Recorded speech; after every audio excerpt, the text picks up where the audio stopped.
utos ni Kristo, mag-ibigan sana kayo, katulad ng pag-ibig ko. Hallelujah, Hallelujah, Hallelujah, Hallelujah.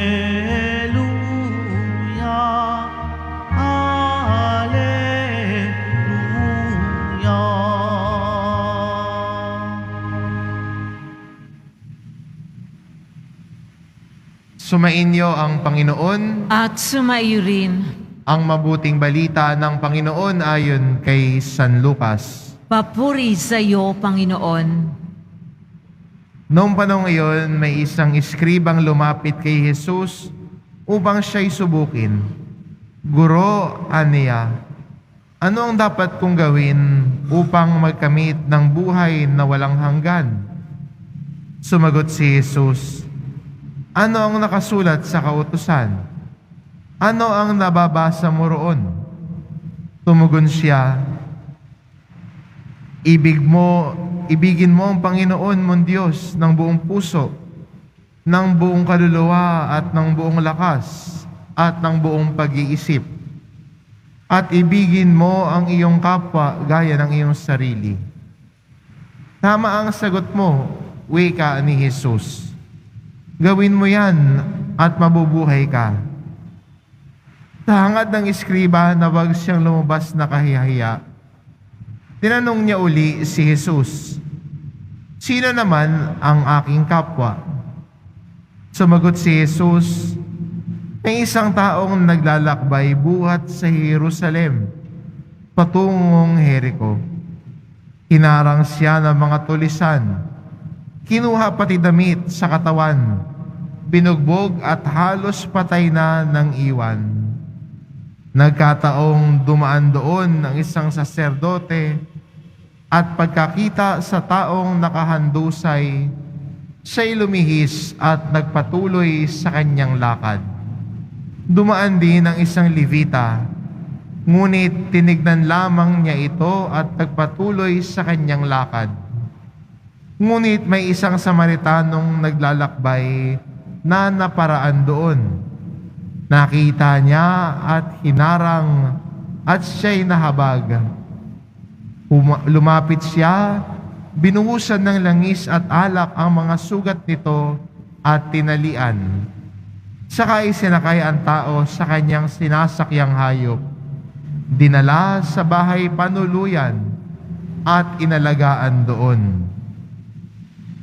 Kinabukasan, dumukot siya ng 2 denaryo, ibinigay sa may-ari ng bahay panuluyan at sinabi, alagaan mo siya at kung magkano man ang kahulugan niyan, babayaran ko sa aking pagbabalik.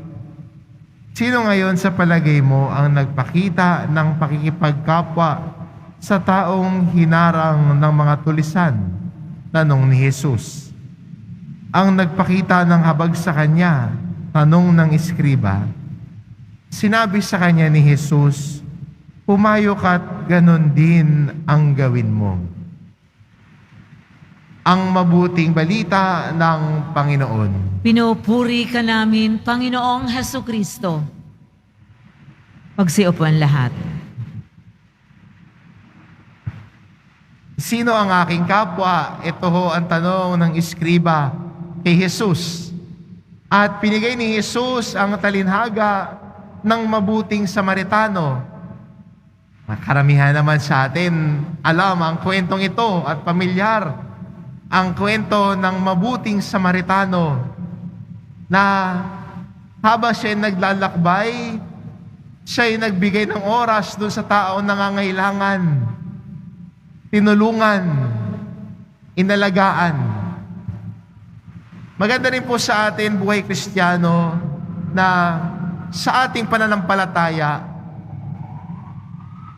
nakikita ang bunga ng pananampalataya natin kung paano natin tatratuhin ang kapwa natin. Hindi lang siguro sa pagbibigay sa mga nangangailangan. Pwede nga kasi Bigay ka nga ng bigay sa mga nangangailangan, pero sa mga taong nakapalibot sa'yo, salbahe ka naman. No, parang hindi nag-ugnay. Pwede kang may pa-feeding ka, nagpa-picture ka pa, pero kung paano mo tratuhin ang tao sa paligid mo, ay hindi naman maayos at maganda. Kaya maganda rin sa ating pagninilay sa Ebanghelyo na ang taong lumalago sa pananampalataya ay marunong makipagkapwa hindi lang sa pagbibigay, kundi paano niya tratuhin ang tao sa paligid niya. Pag walang kamera, kapag walang nakatingin, paano ang mga salita na lumalabas sa kanyang bibig?